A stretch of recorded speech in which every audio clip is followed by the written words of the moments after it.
Bonjour, bienvenue à cette capsule qui concerne la résonance. Et cette fois, on va regarder le profil 2.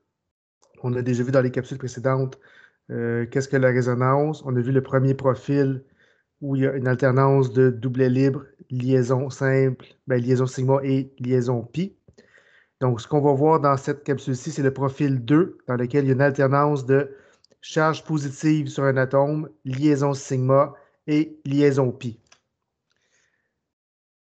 Donc, voici la présentation.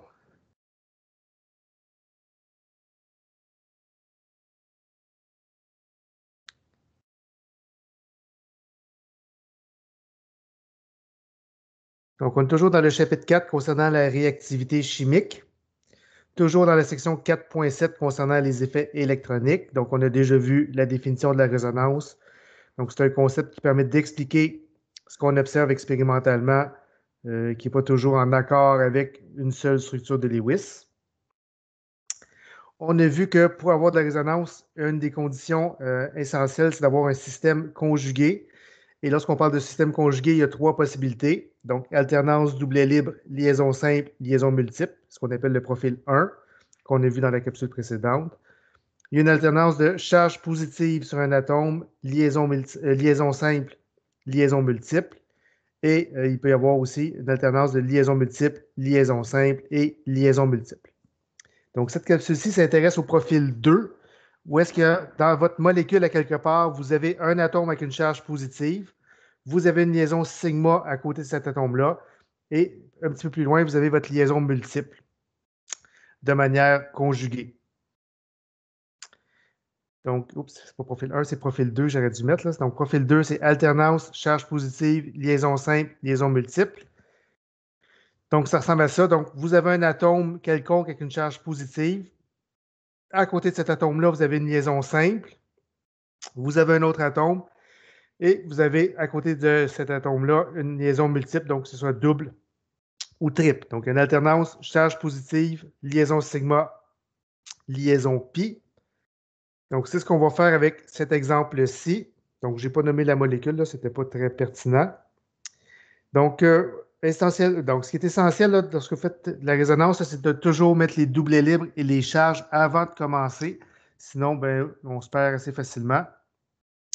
Donc, vous voyez que, bon, ce carbone-là, il y a ses 8 électrons. Ce carbone-là, oh, il y en a 2, 4, 6. Il manque 2 électrons. Donc, il va falloir soit mettre un doublet libre ou une charge positive.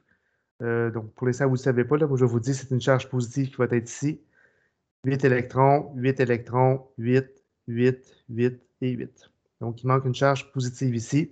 On aurait pu mettre aussi un doublet libre avec une charge négative, ce qui aurait donné, dans le fond, un profil 1 de résonance. Mais dans ce cas-ci, on voulait voir le profil 2, donc c'est pour ça que je mets une charge positive ici. Donc, pourquoi c'est un profil 2? On voit que sur un des carbones, vous avez une charge positive, donc lui. Vous avez une liaison sigma et vous avez une liaison pi tout de suite après. Donc, alternance, charge positive, lien sigma, liaison pi. Donc, c'est ce que j'indique ici. C'est ce qu'on appelle le profil 2. Qu'est-ce qu'on fait lorsqu'il y a un profil 2 de cette façon-là? Donc, vous allez toujours commencer par déplacer la liaison pi vers le carbone positif. Ici, là, la liaison pi, elle va juste faire basculer de l'autre côté. Vous ne l'envoyez pas directement sur le carbone positif. Là. Ça ne peut pas sauter des liaisons. Là. On fait juste basculer la liaison pi entre les deux autres carbones qui sont ici. Donc, ça, c'est la première chose à faire. Et vous faites une seule flèche à la fois, contrairement au profil 1, qui avait toujours un mouvement de 2 flèches. Là. Dans le cas du profil 2, il va y avoir une seule flèche à la fois. Donc, qu'est-ce qu'on fait? On fait basculer la liaison pi entre le carbone positif et le carbone neutre. Donc, on fait juste faire comme un balancement, comme c'est ici. Et on se retrouve comme c'est ici. Pourquoi ce n'est pas nécessaire d'avoir une deuxième flèche? Parce que vous voyez qu'il n'y a pas d'atomes qui ont plus que 8 électrons. Donc, on voit que, bon, ici, il y en a toujours 8. Ici, on est rendu à 8. Ici, on est rendu à 2, 4, 6, 8. Lui est rendu à 6. Donc, il va faire quelque chose. Lui est rendu à 8 et lui est rendu à 8.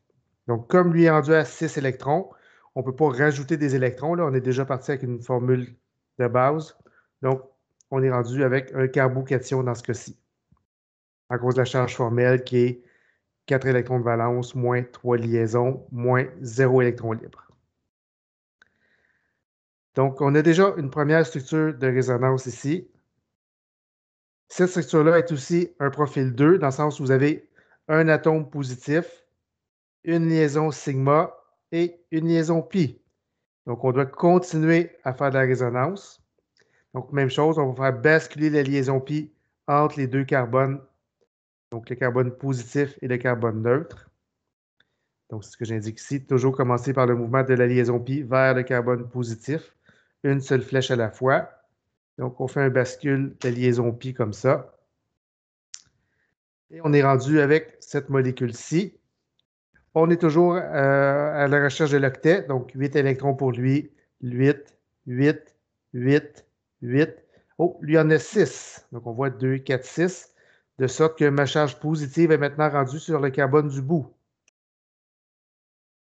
Donc, on voit qu'il y a toujours une charge positive. Donc, si j'ai commencé au départ avec une charge positive, toutes mes structures limites de résonance vont avoir une charge positive. Dans l'ensemble va donner quelque chose de positif. Donc, il faut respecter l'ensemble des charges.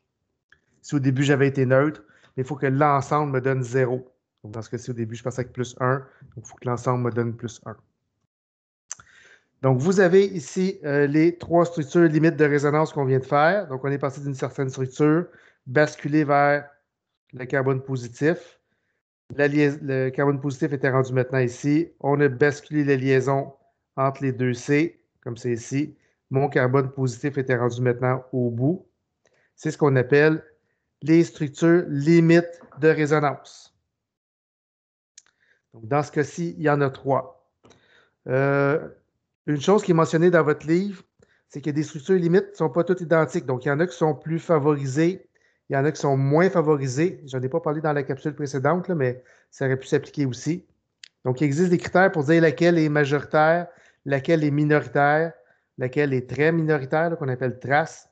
Donc, les critères, je vous les présente à l'instant. Donc, pour savoir laquelle est dominante ou laquelle est moins dominante, le premier critère, c'est que est-ce que tous les atomes respectent la règle de l'octet? Donc, si vous avez plusieurs structures, puis il y a une de ces structures-là que tous les atomes respectent l'octet, bien, ça va être la structure la plus favorisée.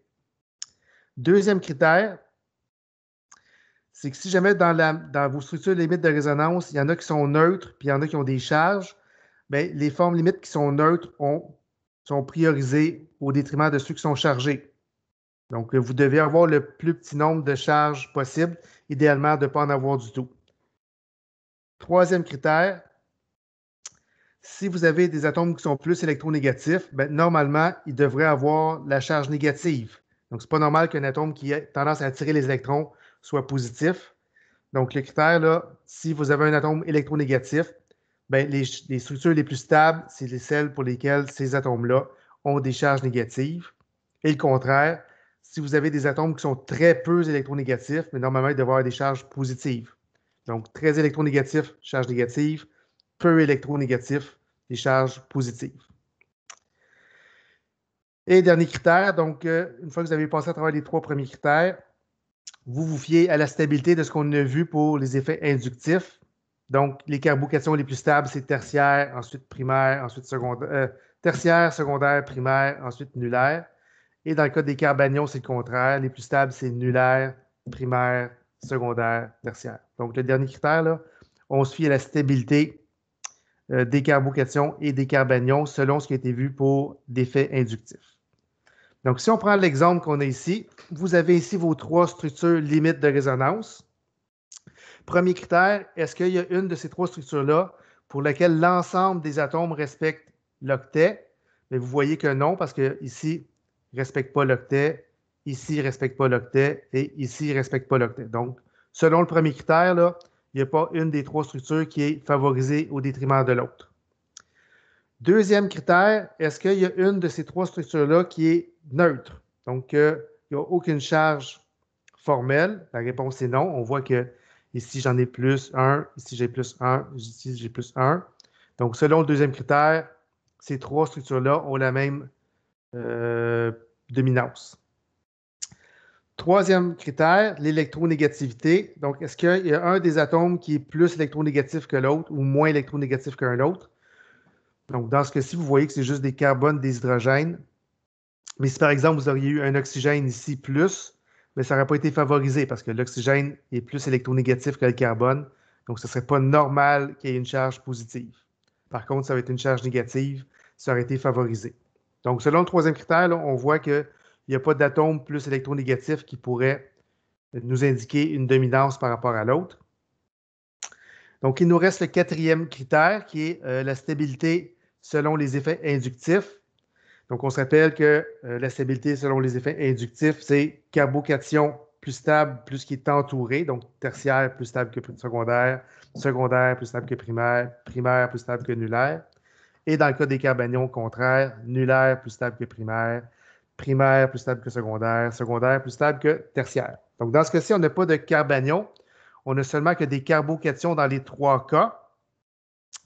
On voit que dans le premier cas, le carbocation qui est ici, il est entouré de trois carbones. Donc, carbone à gauche, carbone à droite, carbone en bas. Donc, c'est un carbocation qu'on va dire tertiaire, ici. Dans le deuxième cas, on voit qu'on a un carbocation qui est entouré de deux carbones, donc un carbone à gauche, un carbone à droite. Hydrogène, on n'en tient pas compte. Donc, c'est un carbocation qui est secondaire. Et dans le dernier cas, votre carbocation il est entouré d'un seul carbone. Donc, c'est un carbocation primaire. Donc, on se rappelle que l'ordre de stabilité tertiaire qui est plus stable que secondaire, secondaire plus stable que primaire et primaire plus stable que nulaire, de sorte qu'en termes de dominance ou laquelle structure est la plus stable, laquelle est la moins stable, mais ça va être ça ici. Donc, la structure majeure, c'est la première parce qu'elle est tertiaire. La moins dominante, ça serait mineure parce qu'elle est secondaire. Et la très, très moins dominante, qu'on appelle trace, là, donc il n'y en a presque pas, ça serait la dernière à cause que c'est un carbocation qui est primaire. Donc, vous avez certains exercices dans votre manuel là, qui vous demandent de dire laquelle structure serait la plus majoritaire, laquelle serait la minoritaire. Là. Donc, c'est vraiment les quatre critères, là, si je reviens en arrière. Là. Quatre critères. Donc, s'il y a une des structures qui est laquelle tous les atomes respectent l'octet, elle va être favorisée. Deuxième critère, s'il y en a une des structures qui est neutre, donc il n'y a pas d'atome chargé, ça va être favorisé. Troisième critère, l'atome le plus électronégatif devrait être négatif. L'atome le moins électronégatif devrait être positif. Et finalement, le dernier critère, là, on y va avec la stabilité des carbocations et des carbanions. Maintenant, concernant la structure, l'hybride de résonance, donc vous voyez que, si je reviens en arrière, le lien qui est ici est toujours simple. Le lien qui est ici est simple, double, double, donc il est comme intermédiaire. Ici, double, simple, simple, donc intermédiaire. Simple, simple, double, même chose, il est intermédiaire. Double, double, simple. Donc, on voit qu'ils sont à peu près tous intermédiaires, sauf le premier qui est ici. Les liens avec les CH3 en bas, puis le lien avec le CH au bout. Donc, c'est pour ça que je mets un pointillé entre ces deux-là, bien, entre tous ces carbones-là. J'en mets pas au bout parce qu'il est toujours simple. Lui, il est toujours simple. Même chose ici, même chose, même chose, même chose, même chose. En termes de charge maintenant, si je reviens en arrière, on voit que le carbone qui est au bout ici, il est toujours neutre. Donc, on va le laisser comme ça. Le deuxième carbone, il est plus neutre, neutre. Donc, on va avoir une charge partielle positive ici. Lui, il est toujours neutre, neutre, neutre, neutre. Lui, il a une charge partielle positive parce que des fois, il est neutre, des fois, il est positif. Lui, il est toujours neutre, on le voit.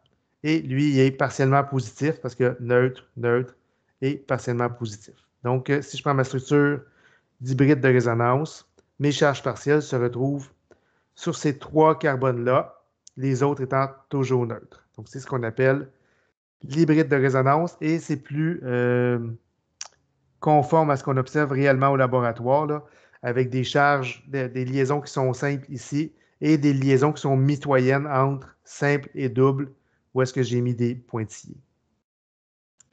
Donc, je crois que ça termine. Donc, ça termine la présentation du profil 2. Donc, toujours le même critère, là, pour faire la résonance, partez de votre charge positive, là, prenez votre liaison pi, puis basculez-la. Donc, vous faites comme le bascule entre les deux liaisons. et regardez qu'est-ce qui se passe au niveau des charges. Et vous faites cet exercice-là jusqu'à temps que vous ayez passé à travers l'ensemble des systèmes conjugués. Donc, des fois, il peut y en avoir juste un, des fois, il n'y en a peut-être même pas. Donc, vous allez voir ça dans les différents exercices. Donc, on se retrouve dans la prochaine capsule avec le profil de résonance numéro 3.